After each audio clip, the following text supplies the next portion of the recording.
Next है आपका depth perception test. पिछली बार सबसे ज़्यादा जो लड़के इस एग्ज़ाम में फ़ेल हुए थे वो यही तीसरा बैटरी टेस्ट था। Hello everyone, welcome to the student. ALP 2024 की साइको की सीरीज़ में ये दूसरा पार्ट है। पिछले पार्ट में हम लोगों ने देखा था कि किन लड़कों को साइको की प्रिपरेशन करनी चाहिए, प्रिपरेशन शुरू करने से पहले हमें किन किन बातों का ध्यान रखना है और कैसे साइको का जो पेपर होता है वो आपके पार्ट ए के नंबर को इम्प्रूव कैसे कर सकता है। उन सब के बारे में मैंने उसमें वीडियो में बताया हुआ था, तो जो लोग वो वीडियो नहीं देखें एक बार ज़रूर देख लीजिए। इस सीरीज़ का पूरा प्लेलिस्ट आपको डिस्क्रिप्शन में मिल जाएगा, तो उसको ओपन करके इस पहले पार्ट को देख सकते हैं।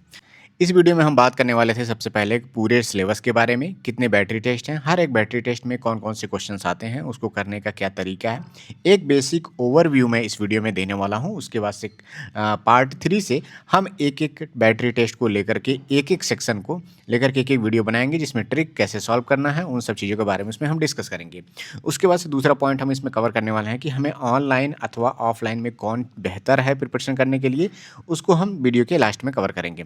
सबसे पहले देखिए, जो साइको का पेपर होता है इसमें आपको सभी बैटरी टेस्ट में पास होना होता है। कोई भी एक बैटरी टेस्ट में अगर आप टॉप कर देते हैं तो ऐसा नहीं है कि दूसरे बैटरी टेस्ट में आप जो क्वालिफाइंग मार्क्स है, टी स्कोर अगर निकाला जाता है जिससे, तो उसके अकॉर्डिंग अगर आप पास नहीं होते हैं, जो 42 लाना होता है टी स्कोर, तो आप उसमें फ़ेल माने जाएंगे। और किसी भी बैटरी टेस्ट में अगर आप फ़ेल होते हैं तो आप साइको का एग्ज़ाम फ़ेल कर जाएंगे। और साइको का एग्ज़ाम फ़ेल होते ही आप पार्ट ए में चाहे सीबीटी 2 के कितने भी नंबर आप पाए हों, सारी मेहनत आपकी बेकार हो जाएगी। और इसीलिए हर एक बैटरी टेस्ट को इसमें ध्यान से देना है। और मैं बताऊंगा कि कौन से बैटरी टेस्ट में लड़के फंस सकते हैं। सबसे पहला बैटरी टेस्ट होता है वो है मेमोरी टेस्ट।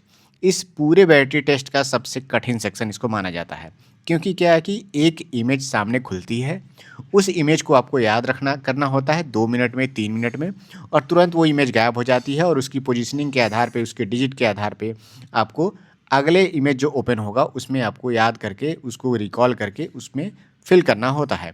इस मेमोरी टेस्ट में टोटल 5 बैटरी टेस्ट, 5 कहने का मतलब ये है कि 5 टाइप के मेमोरी टेस्ट पूछे जाते हैं रेलवे में। इससे पहले जब ऑफलाइन पेपर होते थे तो उसमें 3 तरह के ही टेस्ट पूछे जाते थे, लेकिन पिछली बार से रेलवे ने 1-2 टेस्ट को और इसमें इंक्लूड कर दिया, तो उसको मैं इसमें बता देता हूँ। सबसे पहले इसमें आता है जो बहुत कठिन होता है, एक देखिए हाउस मेमोरी टेस्ट, जिसमें अलग-अलग छोटे-छोटे हाउस बनाए रहते हैं, अलग-अलग उसकी पोजीशन होती है। अगर ये आपके पेपर में आएगा तो 2 फॉर्म में आएगा, मतलब एक हाउस इमेज आएगा 12 इमेज का, उसको सॉल्व करना होगा। अगले इमेज में जो गायब हो जाएगा, फिर उसके पास मतलब 2 सेट आपको एग्जाम में पूछे जाएंगे इसके। अगर उसके बाद से देखा जाए तो एक आता है picture number memory test. Picture number memory test में क्या होता है कि एक छोटे इमेज रहती है, उसके सामने कुछ डिजिट लिखा रहता है और उसी डिजिट को आपको याद रखना रहता है। जैसे ही वो स्क्रीन से आपके हट जाएगा, अगले जब क्वेश्चन सेट आएगा उसमें उस इमेज के सामने कौन सा डिजिट लिखा हुआ रहता है वो आपको उसमें से देखना होता है। अभी इसका एग्जाम्पल भी मैं आपको दिखाऊंगा। एक तरह से मैं आपको अभी पाँचों बैटरी टेस्ट के बारे में बता रहा हूँ। तीसरा आता है track memory test. Track memory test क्या है कि इसमें आपको रेलवे ट्रैक बनाए रहेंगे और हर एक रेलवे ट्रैक पे कुछ पॉइंट दिए रहेंगे, जिसमें आपको स्टेशन कोड की तरह उसमें अल्फ़ाबेट के फॉर्म में कोड लिखा रहेगा, जिसको याद करना होता है। और ये 2 मिनट बाद आपका इमेज गायब हो जाता है और जो क्वेश्चन वाला इमेज है वो आपके सामने आ जाता है और उस डॉट बनाए रहते हैं। उस डॉट पे आपको स्टेशन का जो कोड पिछले इमेज में आपने देखा था उसको याद करके लिखना होता है। ये सारा मैं अभी बता रहा हूँ आपको एग्जाम्पल के तौर पे, इमेज के फॉर्म में आपको दिखाऊंगा भी। चौथा आपका इसमें आता है वो है पिक्चर टू पिक्चर। अभी आपने देखा पिक्चर टू नंबर, तो पिक्चर टू पिक्चर अगर एक इमेज है, एक इमेज के सामने एक और इमेज रहता है, नंबर ऑफ सेट कई इमेज रहते हैं, तो उसमें से मैच करना रहता है कि कौन सा इमेज जो है अभी आपने जो पिछले इमेज में देखा था उससे मैच कर रहा है कि नहीं कर रहा है। उसमें थोड़ा सा चेंजेस भी रहता है, तो इसको भी आपको करना होता है, याद करना होता है। उसके बाद से आता है ऑब्जेक्ट मेमोरी टेस्ट। इसमें भी 12 फिगर रहते हैं और ऑब्जेक्ट को आपको याद करना होगा, ऑब्जेक्ट से मैच कराना रहता है। तो इस तरह से 5 मेमोरी टेस्ट होते हैं, जिसमें सबसे ज़्यादा कठिन माना जाता है एक तरह से हाउस मेमोरी टेस्ट। और पिक्चर टू नंबर, नंबर याद करना थोड़ा सा टफ होता है। ट्रैक मेमोरी टेस्ट भी टफ ही माना जाता है। ओवरऑल देखा जाए तो सभी बैटरी टेस्ट में मेमोरी टेस्ट सबसे टफ माना जाता है। और इसमें अगर आप गलती करेंगे तो नंबर ऑफ क्वेश्चन गलत होने की संभावना भी रहती है, और एक बार दिमाग से स्किप कर गया तो आप पीछे नहीं आ सकते और पूरा पेपर आपको समझ जाइए बेकार आपके सामने हो जाएगा। अब देखिए रेलवे के द्वारा एक आरडीएसओ के साइट पे आपको ये पीडीएफ मिल जाएगा जिसमें असिस्टेंट लोको पायलट के बैटरी टेस्ट का एक ओवरव्यू दिया हुआ है, जिसमें कितने तरह के टेस्ट आते हैं। जैसे मेमोरी टेस्ट अभी मैंने बताया, फॉलोइंग डेप्थ डायरेक्शन टेस्ट है, डेप्थ टेस्ट है। अभी हम मेमोरी टेस्ट के बारे में ही बात करेंगे। 4th नंबर का कंसंट्रेशन टेस्ट है जिसमें एकाग्रता का परीक्षण होता है। 5वां टेस्ट है परसेप्चुअल स्पीड टेस्ट जिसमें प्रत्यक्षीकरण गति का आपका कितनी स्पीड से आप चीज़ों को देख पाते हैं इसके बारे में पूछा जाता है, इसका टेस्ट होता है। अब देखिए मेमोरी टेस्ट में आपको मैंने बताया कि हाउस बिल्डिंग टेस्ट, यहाँ पे एक एग्जाम्पल के तौर पे 3 इमेज दिया हुआ है, लेकिन जब आप पेपर देंगे तो उसमें 3 इमेज नहीं रहता है, टोटल 12 इमेज रहता है और वो हाउस के फॉर्म में चीज़ें बनी रहती हैं। अब देखिए यहाँ पे 3 इमेज दिया हुआ है, 3 हाउस बनाए हुए हैं। ये स्क्रीन आपके सामने खुलेगा, इसी तरह से 12 रहेगा और इसमें देखिए सभी जो है सभी हाउस वो अलग अलग तरह के बॉक्स के ढांचे में बने हुए हैं। यहाँ पे देखिए ये स्क्वायर में है, ये ऊपर वाला रेक्टेंगल बॉक्स में है, नीचे देखिए इस तरह के बॉक्स में ये बना हुआ है और ये वाला बॉक्स आपका खाली है। ये मैं इसलिए बता रहा हूँ, ये बहुत इंपॉर्टेंट है। जब आप पेपर देंगे थोड़ा सा कठिन बनाएगा तो वो सब चीज़ें मैं इसमें डिस्कस करूँगा। इसके लिए जब अलग से पार्ट बनेगा उसमें कैसे इसको याद करना है तो उसके बारे में पूरा डिटेल बताऊँगा। क्वेश्चन इसमें देखिए यहाँ पे क्या हुआ है कि इसको आपको सामने आपके 2 मिनट खुला रहेगा, इसको याद करना होगा और ये तीनों यहाँ पे सीरियल नंबर से दिया रहेगा 1 2 3। अब पहला कहाँ पे है, ए वाली पोजीशन पे है। तो आप क्या करेंगे, आपके सामने लिखा होगा पहला इमेज के सामने एक लिखा होगा, एक के सामने ऐसे बनाया होगा ABCD। किसी तरह से रेलवे अपना जो डिज़ाइन है देगा, आपको मार्क करना होगा माउस से। आप तुरंत यहाँ पे पहला वाला के सामने क्या लिखेंगे, ए लिखा हुआ है तो मतलब ए की जगह पे है तो ए वाले को मार्क करेंगे, ये आपका सही हो जाएगा। दूसरा क्या है, दूसरे वाले हाउस को देखिए वो किस पोजीशन पे था, तो दूसरा वाला हाउस आपके सी पोजीशन पे था, तो दूसरे वाले क्वेश्चन के आगे जो सी वाला है सी को मार्क करेंगे। तीसरा वाला जो हाउस है वो बी की पोजीशन पे है तो बी वाले को मार्क करेंगे और इस तरह से करके आपका 12 इमेज आपको याद रखनी है विद पोजीशन। एक बात और ध्यान देना है कि देखिए कभी अगर मेमोरी टेस्ट हाउस टेस्ट अगर आसान बनाता है तो यहाँ पे सी लिख दिया, यहाँ पे मैं बी लिख देता हूँ, यहाँ पे ए लिख देता हूँ। इस हाउस को आप देखिए जो दूसरा वाला है, अगर आपने इसकी पोजीशन को भी याद नहीं किया तो आपके लिए बहुत बड़ी समस्या हो जाएगी। खैर हम उसके बारे में बात करेंगे। तो ये बस ओवरव्यू है, इसको कैसे याद करना है ट्रिक के माध्यम से वो मैं अलग वाले वीडियो में बनाऊंगा, इसको बताऊंगा। दूसरा मैंने इसमें टाइप बताया हुआ था कि picture to number. Picture to number, यहाँ पे एक इमेज दिया हुआ है, उसके सामने नंबर लिखा हुआ है 75। ग्रेप्स अंगूर के सामने 28 लिखा हुआ है, प्रेस के सामने 42 लिखा हुआ है, टार्च है तो उसके सामने 93 लिखा हुआ है। तो इस तरह से आपके सामने इमेज खुलेंगी, उसके सामने नंबर लिखा होगा और जब ये गायब हो जाएगा तो उसके बाद से ये आपके सामने दिखेगा। टार्च के सामने 4 ऑप्शन आपके सामने दिए हुए हैं। टार्च के आगे कौन सा डिजिट यहाँ पे था वो आपको याद करना होगा। अगर आपने याद नहीं किया, जैसे टार्च के सामने यहाँ पे 93 है तो आपको 93 अर्थात बी ऑप्शन क्लिक करके आगे बढ़ना होगा। उसी तरह से प्रेस के सामने कौन सा था वो आपको यहाँ पे याद करके उसको ऑप्शन पे क्लिक करना होगा। ये भी बहुत ही टफ मेमोरी टेस्ट होता है क्योंकि हाउस बिल्डिंग में ट्रिक लगा करके आसानी से याद हो जाता है, लेकिन इसको भी मैं याद करने का तरीका बताऊंगा और डेफिनेटली आप देखेंगे तो कहेंगे कि ये तो बहुत ही आसान है और इतनी आसानी से हो गया। तो ये इसके लिए भी अलग से वीडियो बनेगा। मेमोरी टेस्ट में हर एक बैटरी टेस्ट के लिए अलग से वीडियो बनेगा और उसको समझाऊंगा भी मैं कैसे कैसे चीज़ों को याद रखना है। इसके बाद से मेमोरी टेस्ट में देखिए रेल ट्रैक वाला जो मेमोरी टेस्ट है वो इस तरह से आपके सामने ओपन होगा, जिसमें अलग अलग ट्रैक बने हुए हैं। जहाँ पे देखिए सिंगल लाइन बनी हुई है, एक सिंगल लाइन यहाँ पे खींचा हुआ है, मतलब क्या है ये छोटी लाइन के लिए बनाया गया है और जहाँ पे जिसमें डबल लाइन खींचा हुआ है वो बड़ी लाइन के लिए बना हुआ है। डॉट जो है वो आपके स्टेशन कोड को दिखाता है। इसमें याद करने का जो तरीका है, कई लोग क्या करते हैं पी से कोई नाम रख लेते हैं, तो यहाँ पे देखिए पी से एक नाम यहाँ भी है, पी से यहाँ भी है, पी से यहाँ भी है, तो बहुत बार आप कन्फ्यूजन में पड़ जाएंगे कैसे हमें इसको याद रखना है। तो इसको भी याद करने का तरीका मैं आपको बताऊंगा, इसके लिए अलग से बैटरी टेस्ट होगा। ये बस समझ जाइए कि इस तरह से इमेज ओपन होगा। लास्ट में जब जैसे ये इमेज हट जाएगा तो दूसरी बार में यहाँ पे सभी जगह पोजीशन लिखी रहेगी, ए लिखा रहेगा, बी लिखा रहेगा, सी लिखा रहेगा, डी लिखा रहेगा।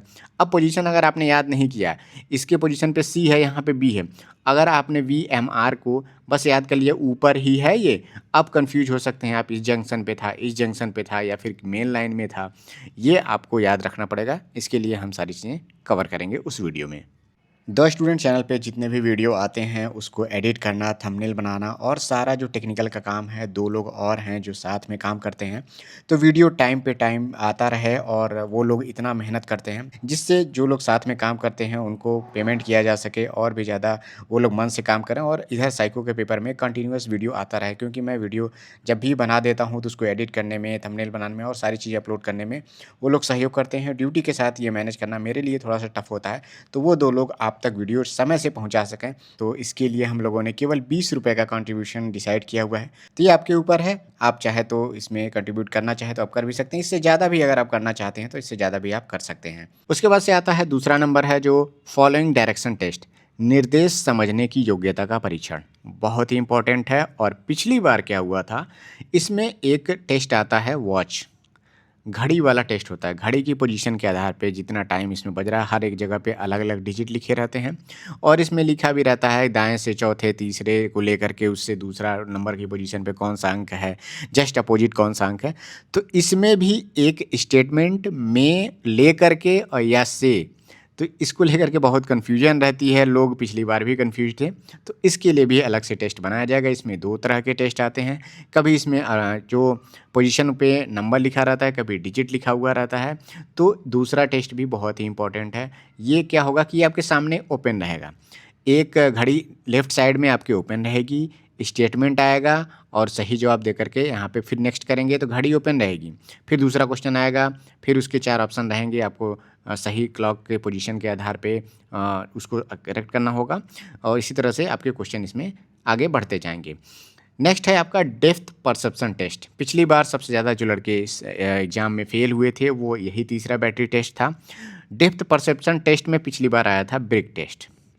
पहले दिन जो पेपर हुआ था ब्रेक टेस्ट में, जनरली सभी जो लोग तैयारी करवाते थे, जहाँ भी आपने टेस्ट दिया था, उसमें क्या था ब्रेक टेस्ट में, मैं उसको दिखा देता हूँ आपको एक बार। ये है आपका डेप्थ परसेप्शन टेस्ट। यहाँ पे क्या है कि कुछ ईंटें हैं जो आपको अलग-अलग फॉर्मेट में अलग-अलग तरीके से रखी हुई हैं।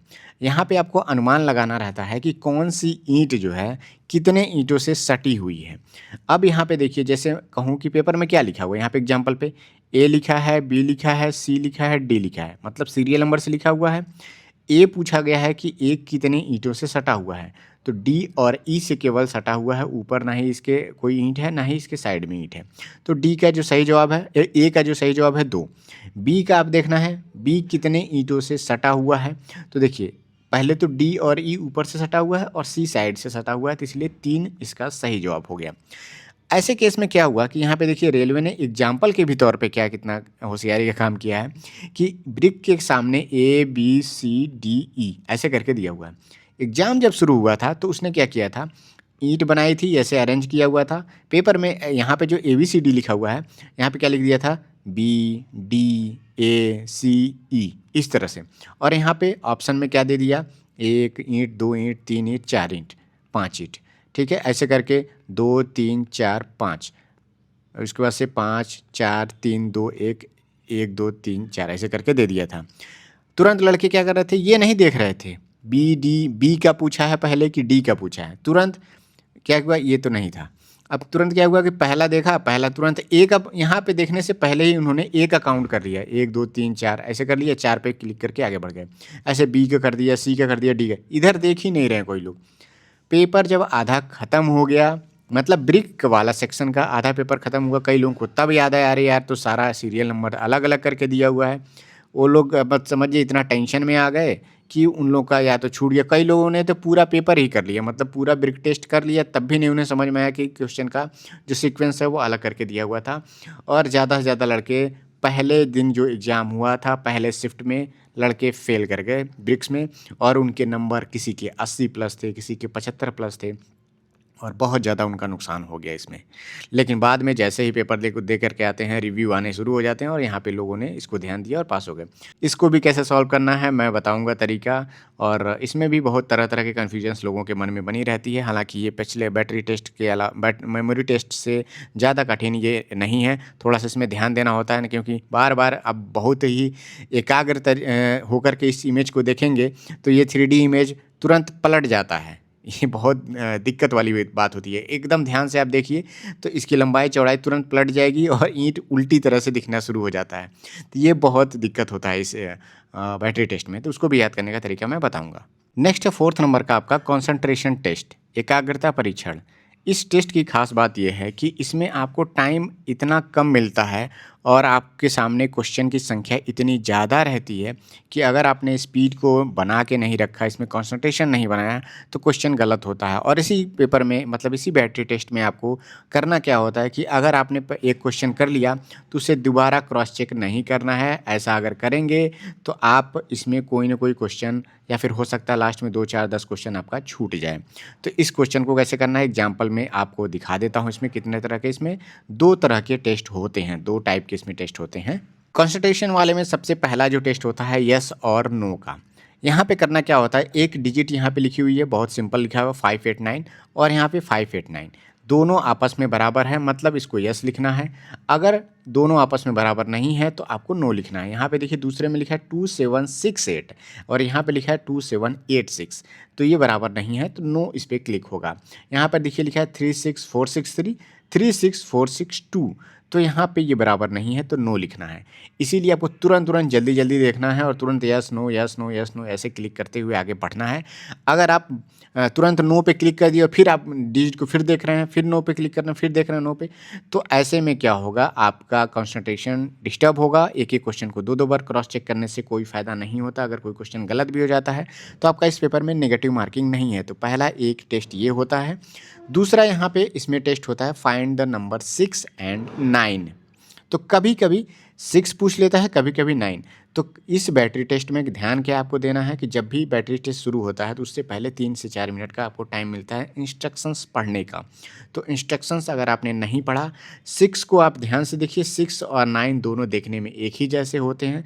तो इंस्ट्रक्शंस में अगर लिखा है कि 6 को फाइंड करना है तो आप 6 को ही फाइंड करिएगा, 9 को लिखा है तो 9 को फाइंड करना है। अपने दिमाग में पहले इस बात को ध्यान से नोट कर लेना है। अब यहाँ पे देखिए पहले वाले टेस्ट में 6 आपको फाइंड करना है। तो ए में देखिए 6 नहीं है, बी में देखिए 6 नहीं है, सी में देखिए यहाँ पे 6 है और डी में देखिए यहाँ पे 6 नहीं है।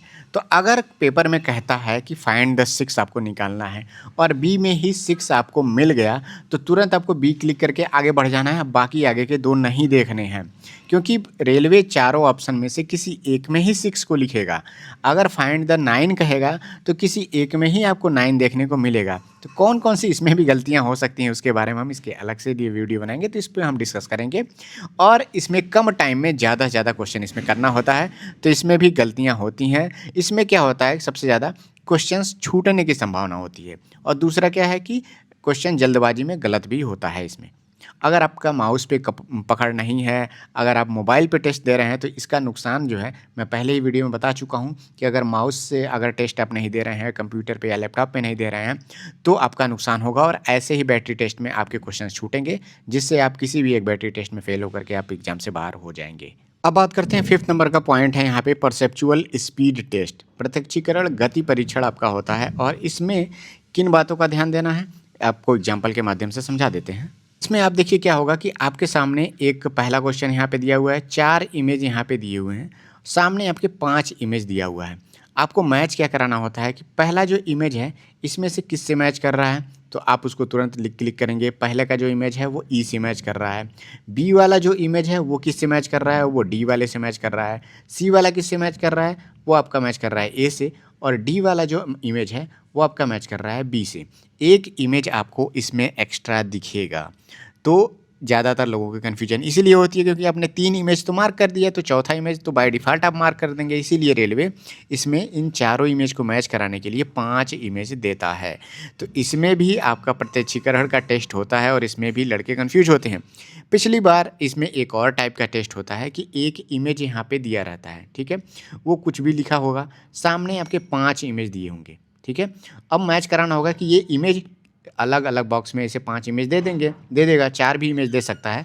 तो इस इमेज से कौन सा ऑप्शन इसमें मैच कर रहा है उसको ध्यान देना होता है। तो पिछली बार क्या हुआ था कि यहाँ पे जो इमेज फॉर्मेशन दिया हुआ था वो अलग चाइनीज़ लैंग्वेज टाइप का लिखा हुआ था, ऐसे इस तरह करके, तो बहुत कंसंट्रेशन बना करके इसमें देखना पड़ रहा था और जो जिस तरह के लड़के प्रैक्टिस करके गए थे, उस तरह से उसमें नहीं आया था। हालाँकि ये बात अच्छी थी कि लड़के जो है 5 मिनट में प्रैक्टिस कर गए थे, तो वहाँ पे 2 मिनट उसने बढ़ा दिया था। तो 2 मिनट जैसे ही आपके पेपर में बढ़ेगा, जिस टाइम पे आप प्रैक्टिस करके गए हैं, 2 मिनट वहाँ पे आपको एक्स्ट्रा अगर मिलेगा, चाहे 1 मिनट एक्स्ट्रा मिलेगा, तो समझ जाइए कि आप जो टारगेट बना के गए हैं, उस टारगेट को बढ़ाना पड़ेगा और लड़के उस समय ज़्यादा से ज़्यादा क्वेश्चन सही करेंगे। तो मैंने भी क्या किया था कि जब मुझे दिखा कि जिस इंटरवल में मैंने प्रैक्टिस किया है, 5 मिनट के लिए अगर मैंने प्रैक्टिस किया है, तो वहाँ पे अगर मेरे सामने 7 मिनट मिल गया है, तो मुझे क्या करना था कि थोड़ा-सा स्पीड को कम करना था, क्योंकि ये थोड़ा-सा ध्यान से देखने वाला, कंसंट्रेशन बना करके देखने वाला ये क्वेश्चन था। तो ध्यान से देख करके थोड़ा स्पीड कम रखेंगे, क्योंकि मेरा क्वेश्चन गलत ना हो। टाइम मुझे 2 मिनट एक्स्ट्रा मिला है, तो मैं पूरा पेपर कंप्लीट कर ले जाऊँगा। और ऐसा करने से मेरा सारा क्वेश्चन हो गया था और लास्ट में एक क्वेश्चन मेरा छूटा था और इतना मुझे पता था कि मेरा सारा क्वेश्चन जितना मैंने किया है वो मेरा सही है।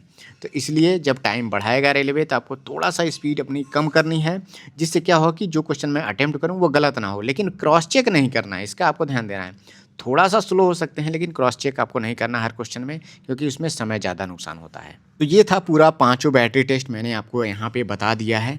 सबसे ज़्यादा किन बैटरी टेस्ट में आपको ध्यान देना है, पहला, दूसरा और तीसरा, इसी की प्रैक्टिस बहुत ज़्यादा करनी है। बाकी चौथा और पाँचवाँ क्या है, इसमें आपको स्पीड बनानी होती है, कम टाइम में ज़्यादा क्वेश्चन आपको देखने को मिलता है। तो इसमें बहुत ज़्यादा कॉन्सेप्ट आपको सीखने की ज़रूरत नहीं है, इसमें ट्रिक सीखने की ज़रूरत नहीं है। ये जितना ज़्यादा आप प्रैक्टिस करेंगे, वो अपने आप ये आपका सही हो जाएगा। लेकिन ऊपर के पहले, दूसरा और तीसरे टेस्ट में थोड़ा-सा ध्यान भी लगाना है, कंसंट्रेशन भी लगाना है, स्पीड भी मेंटेन करनी है और ट्रिक का भी सहारा लेना है।